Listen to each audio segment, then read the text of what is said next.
Hello students, welcome back to this machine learning online class.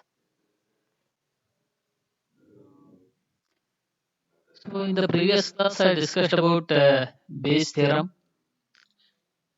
with respect to some formulas and all, and also I have illustrated one of the examples for this Bayes theorem, that is a medical diagnosis problem, detecting the cancer is there or not, right?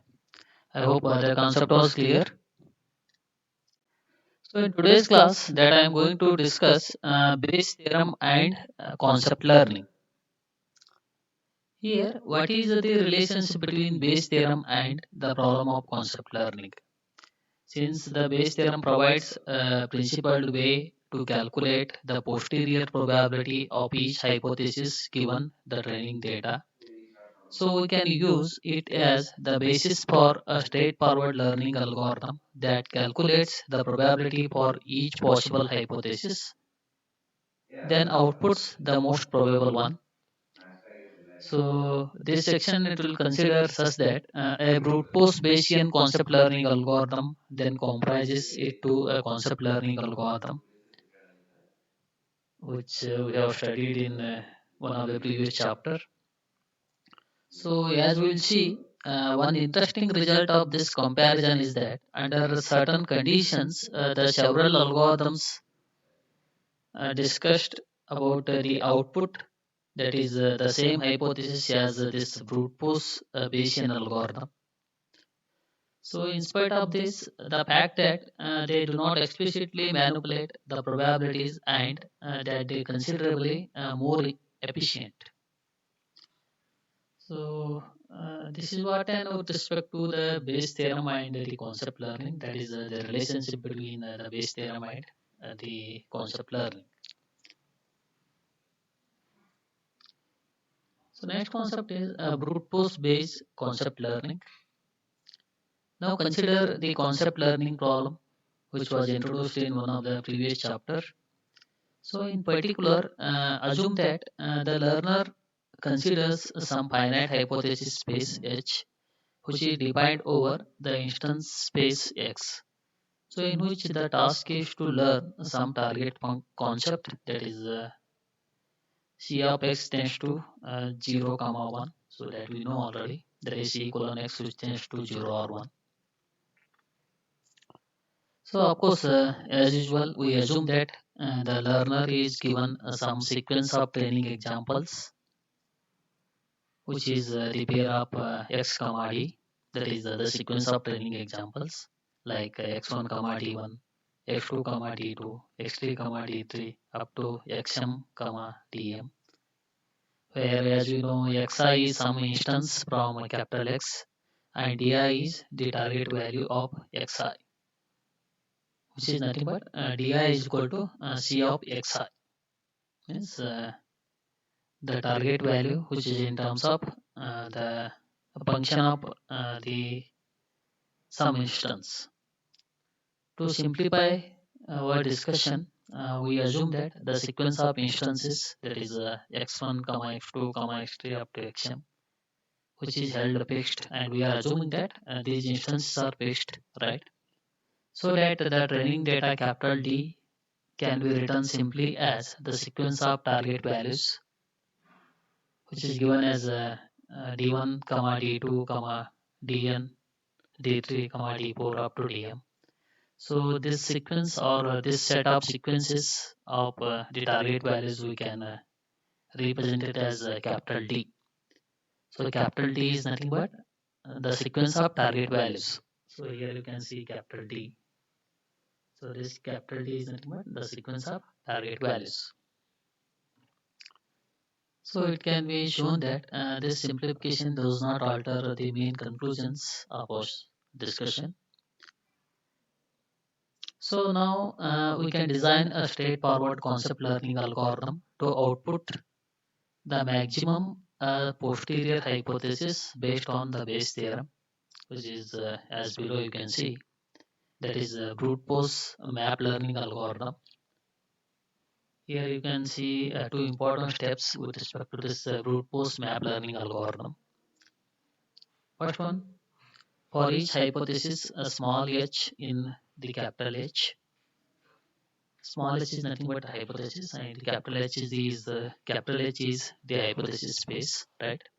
So for each hypothesis h in capital H, now calculate the posterior probability as P of uh, h by d is equal to P of d by h into P of h whole divided by P of d. So this is as per the Bayes theorem that you know, that is the posterior probability. Now output the hypothesis, that is H map with the highest posterior probability as H map is equal to argmax P of H by D, where small h belongs to capital H, right? So these two are the important steps with respect to this brute force map learning algorithm. Now this algorithm may require the significant computation because it applies the Bayes theorem to each hypothesis in the hypothesis space, that is capital H, to calculate P of H bar D. While this may prove some impractical for the larger hypothesis spaces, so this algorithm is still in interest because it provides a standard, some standard against we may judge the performance of the other concept learning algorithms.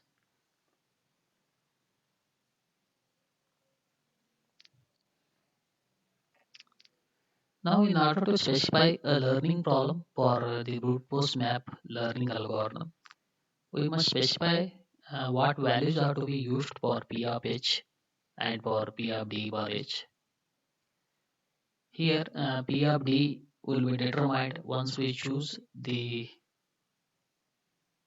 other components, of course, right? So we may choose the probability distributions, that is P of H and P of D bar H, in any way that we wish. So to describe our prior knowledge about the learning task, here let us choose uh, them to be consistent with some assumptions.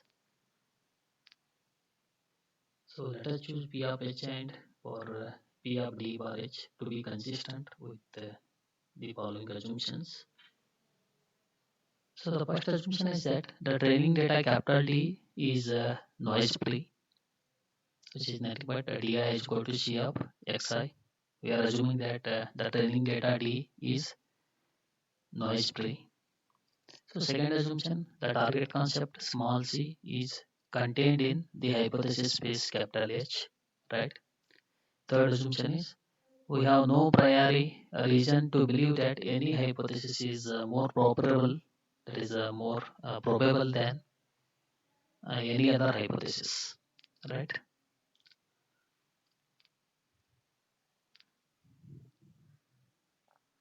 So, given these assumptions, what value should we specify for P of H?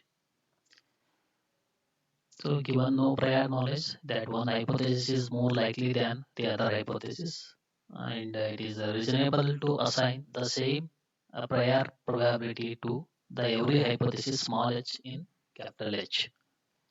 Furthermore, because we assume that the target concept is contained in capital H, so we should require that these prior probabilities sum to 1.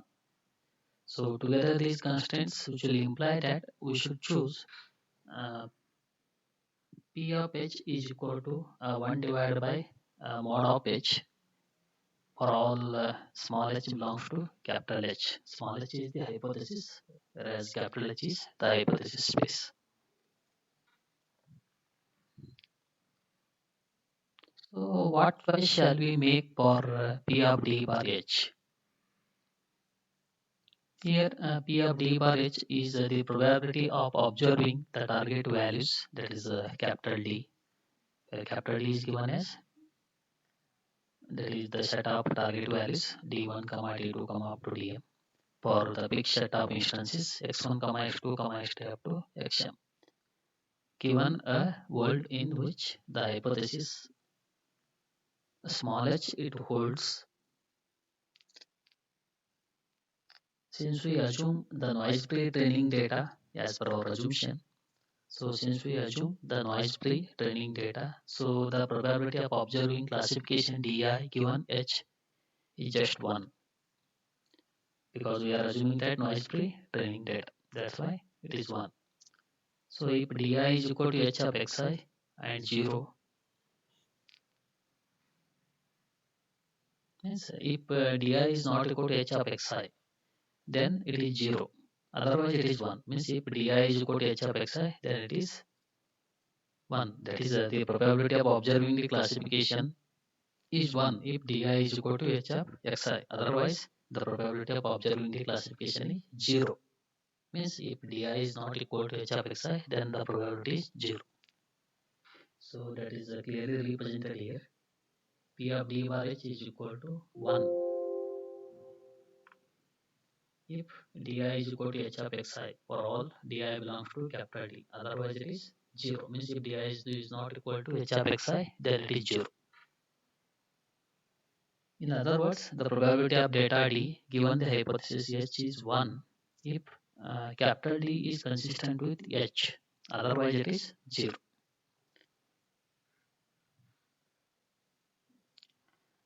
So, given these choices for P of H and for P of D bar H, we now have a fully defined problem for the above brute force map learning algorithm. Now, let us consider the first step of this algorithm, which uses Bayes' theorem to compute the posterior probability P of H bar D of each hypothesis H given the observed training data capital D. Now recall the Bayes theorem as we have P of H bar D is equal to P of D bar H into P of H whole divided by P of D. So that is what the fundamental of Bayes theorem that we know already in one of the previous class.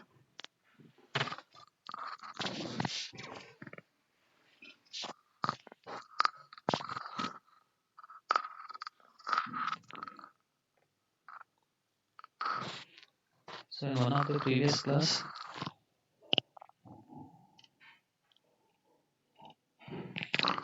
that we came across this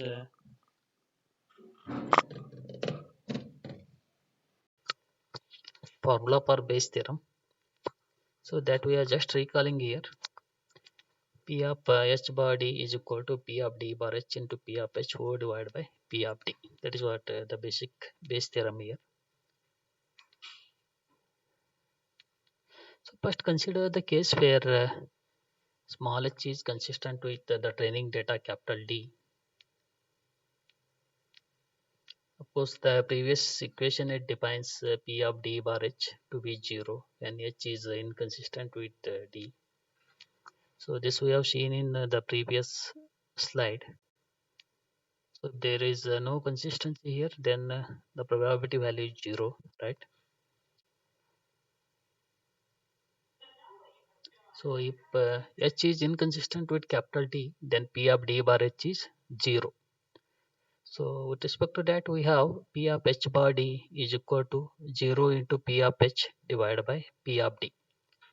Here the basic formula that we have is P of H bar D is equal to P of D bar H into P of H divided by P of D. But as when the H is inconsistent with capital D, then P of D bar H is 0. That is the probability value is 0. So that we are substituting here. So P of H bar D is equal to 0 into P of H divided by P of D. So here the overall computation result is 0. That is P of H bar D is equal to 0. So this is for the case when H is inconsistent with capital D. So the posterior probability of hypothesis is inconsistent with capital D. In that case, the posterior probability is 0. Means if the hypothesis is inconsistent with capital D, then the posterior probability value, that is P of H bar D, is 0.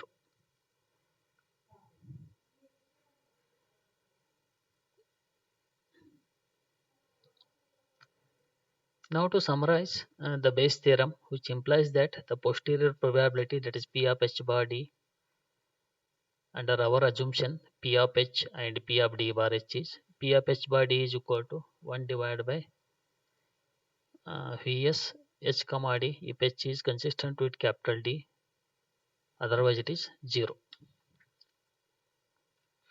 Here Vs h comma d means this term. Here you can see this modulus of Vs h comma d. So this is nothing but the number of hypotheses from H consistent with D. So the evaluation of probabilities which is associated with the hypothesis is depicted schematically in this figure, as you can see in this figure. So in this figure, the evaluation of probabilities which is associated with the hypothesis is clearly illustrated, which is systematically depicted here. So as you can see in first figure, so that is in figure A, initially all the hypotheses have the same probability, right?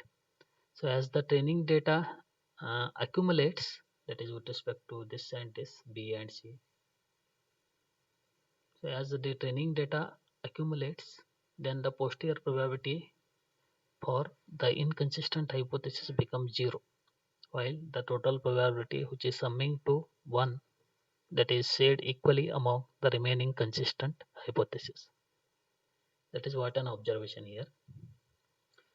So initially all the hypotheses have the same probability, that is with the consistency case, and when the training data accumulates, then the posterior probability for the inconsistent hypothesis become 0, while the total probability, which is summing to 1, is shared equally among the remaining consistent hypothesis. So this analysis implies that under our choice for P of h and P of d bar h, every consistent hypothesis has the posterior probability, that is 1 divided by Vs h comma d, and every inconsistent hypothesis has the posterior probability 0. That is what our analysis is. And every consistent hypothesis is a map hypothesis, MAP, that is map hypothesis. So this is what our today discussion is. And in the next class that I am going to discuss the map hypothesis and the consistent learners indeed. Thank you.